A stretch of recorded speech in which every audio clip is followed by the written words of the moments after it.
All right, first of all, we know that there's a strong link in scientific studies between more animal products and cancer. We know that just from the consumption of red meat and cancer, but I'm saying other animal products that are high in protein also drive cancer, like chicken and fish as well. And because the mechanism involved is because one of the mechanisms involved is raising of IGF-1, that we want to have adequate IGF-1, but when you start to add animal products in your diet in a dose-dependent manner, from 5% of calories to 10% of calories to 15% of calories to 20%, as that percent of animal product goes up, so does IGF-1, because the extra biological protein, your body doesn't has to be turned into hormones. It's not peed out that readily. It's not turned into fat as readily. It's turned into a growth hormone, particularly IGF-1, that then allows cancer cells to replicate. So IGF-1 being elevated is like a necessary ingredient in cancer causation, but lower levels of IGF-1 through life is linked to longer lifespan and more and slower the aging process, right? And animal protein raises IGF-1, and dairy protein is powerful at raising IGF-1, but plant proteins don't raise IGF-1 because obviously beans and seeds and greens are rich in protein, but because they're not as biologically complete, and because of the other nutrients they contain, which we're going to talk about, they don't show the effects to push IGF-1 into the unfavorable levels. And here's pooled data from 17 studies on IGF-1 levels in breast cancer, showing that as IGF-1 goes up, so does breast cancer risk goes up in accordance with that. Now, we mentioned this aryl hydrocarbon receptor, so I want you to learn about this and know what this means. Now, this is a beneficial receptor in the lining of our digestive tract and the cells that line the digestive tract, because we need to stimulate the aryl hydrocarbon receptor with green vegetables and other flavonoids that then will enable us to activate our immune system. But when cells start to become damaged and they start to become precancers or cancer, they get overexpression of the aryl hydrocarbon receptor, and then stimulation of the aryl hydrocarbon receptor promotes the growth of the cancer and the invasiveness and spread of that cancer, so that now we need things to antagonize the aryl hydrocarbon receptor when a person has cancer.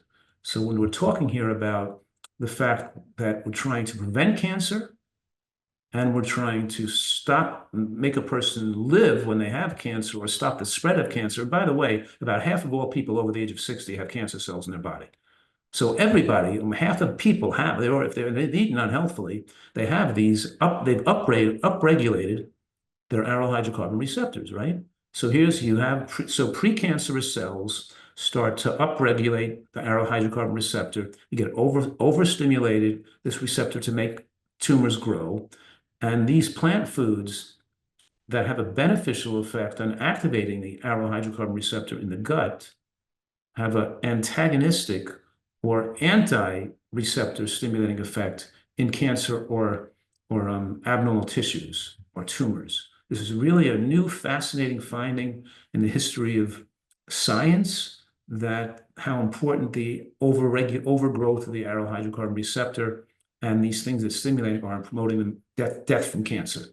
So the the aryl hydrocarbon receptor, AHR, and activators are dioxin and the polyaromatic hydrocarbons from cooked meats. So when you put chicken on the barbecue, you cook meat in your oven, you brown, you darken, you eat things, you heat up essentially animal products. People like them crispy, they like them darkened, they like them blackened, they like them barbecued, and that produces more polyaromatic hydrocarbons.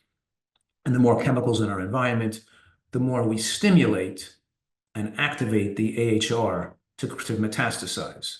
And of course, we're talking here about these animal proteins don't just raise IGF-1, but they're high in methionine and tryptophan, which activate the aryl hydrocarbon receptors.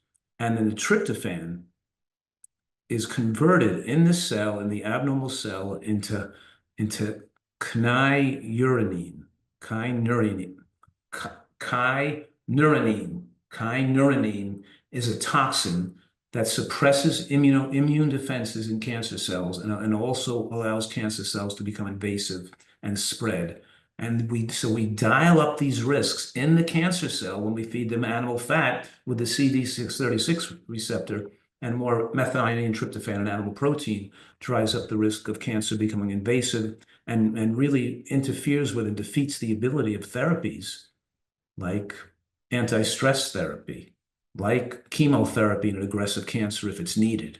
Or we're talking about all these abilities to fight cancer are negated or defeated when you're going to have a dial up animal protein. So now, tryptophan is high in animal products, but tryptophan is also relatively high in soybeans. But soybean tryptophan behaves differently, pretty interestingly, pretty fascinating, right? Because the tryptophan in because soybeans are low in methionine. That's the tryptophan methionine complex that really promotes those receptors. But the saponins in soy and other beans, of course, suppresses the MMR9 receptor. It's an enzyme, the MMR enzyme. It's a gelatinase enzyme, which you know what this enzyme does, MMR9 does? It kind of like makes it so cancer cells can escape the initial tumor. It like degrades collagen and makes a pathway for cells to be able to go outside of the tumor and spread through into the bloodstream and spread to the whole body. So MMR9 allows a tumor to spread and become cancerous, and the saponins in soy suppresses that. And also, the soy suppresses the estrogen receptors, the ER, that drives cancer. So we're talking here about this combination. There's such a combination of products in soy that makes it have powerful anti-cancer effects. And of course, we're talking here that the suppression of soy versus the suppression of MMR and estrogen receptor versus the activation of MMR9 and estrogen receptors. One drives cancer cells replication, the other prevents it. So that's the MMR being activated, of course, with estrogen receptor activity can activate the vascular endothelial growth factor, which allows now blood vessels to grow and spread to feed cancer growth, and of course allow cancer cells to spread to parts of the body. And of course, it says right here, upregulated in CRC, that means colorectal cancer. Colorectal cancer, see, the leading causes of death in the United States, of course, the leading cancers are breast cancer, prostate cancer, and colorectal cancer. And even though there's more women dying of breast cancer, colorectal, if you put men and women together, it's still a more common cancer than breast cancer. So colorectal cancer becomes number 2 for women and becomes number 2 for men, the number 2 cancer. So it's important. So these MMR9, the gelatinase enzyme, is very important in the spread of colorectal cancer. And of course, we're talking about a meta-analysis here showing that soy isoflavones in soybeans, and people who eat soybeans or don't eat soybeans, just that comparison, not eating them or yes, eating them, here's sort of 25% reduced cancer risk, even if the diet was otherwise poor, just if they ate some soybeans. So we're talking about now that the conversion of tryptophan into kynurenine, which promotes cancer, now is blocked now by these antagonists, right? By these AHR antagonists that are flavonoids. And we get a major flavonoid that blocks cancer is the camphorol in lettuce, spinach, and arugula.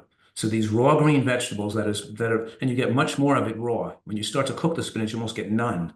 So we're talking here about eating that. Are you having a salad today? And did you put some lettuce? Was there a little spinach in the lettuce mix? Was there arugula in there? I didn't put any spinach in my salad today, but I had lettuce I picked in the garden, and I had some arugula, and I had some sprouts. I had mixed sprouts I made in my sprouter.